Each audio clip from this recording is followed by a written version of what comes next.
Hi, everyone. It's Pastor Luther. Maybe you don't recognize me with my baseball cap on. You usually see me on Sunday morning with my fancy shirt and special Sunday clothes.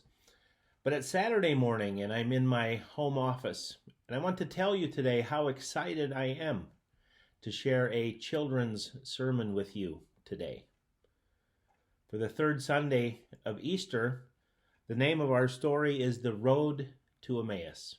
And I want to share that story with you now, and then I want to take a few extra minutes and explain the story to us just a little bit.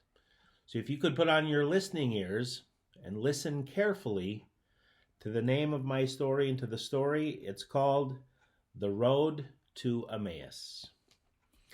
3 days after Jesus died, Cleopas and his friend were slowly walking down the road to Emmaus. They were walking slowly because they felt very sad. Why did Jesus have to die, they wondered.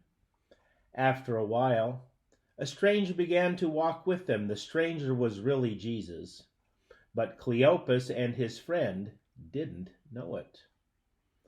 "What are you talking about?" the stranger, who was really Jesus, asked. The men looked at each other. "Are you the only person in town who doesn't know what just happened?" they asked. They told the stranger what had happened to Jesus. "Jesus was a great teacher," Cleopas said. "We hoped he was the one God promised would save the world, but instead he died on a cross. We took Jesus' body down and put it in a tomb. This morning our friends went to the tomb, but Jesus' body was gone. They said there was an angel there instead. The angel told our friends, 'Jesus is alive.' But we don't—" "Stop being silly," the stranger interrupted. "How many times do you need to hear this same story? It was God's plan for Jesus to die and to become alive again and to save the world." By now they were almost to Emmaus.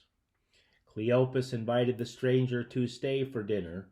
During dinner, the stranger picked up a loaf of bread, broke it, blessed it, and gave each person a piece. All of a sudden, Cleopas and his friend recognized who the stranger was. The stranger was Jesus. But then Jesus disappeared. Cleopas and his friend jumped up, ran from the room, and went to tell the rest of Jesus' disciples that Jesus really was alive. God kept another promise. Isn't that a wonderful Bible story for us during this season of Easter? I want you to think for a moment about the fact that this story takes place on a road. Jesus is on a road and he's walking to a town called Emmaus. I want to show you a picture of a special street. I want you to look carefully at this picture, and I want you to see what the street or what the road looks like. You see that road? You see that street? That is the crookedest street in the world. The name of that street is Lombard Street. It's on a hill in San Francisco, California. And do you see how the street goes back and forth and back and forth and back and forth and back and forth? Well, I want us to think about Easter a little bit this way.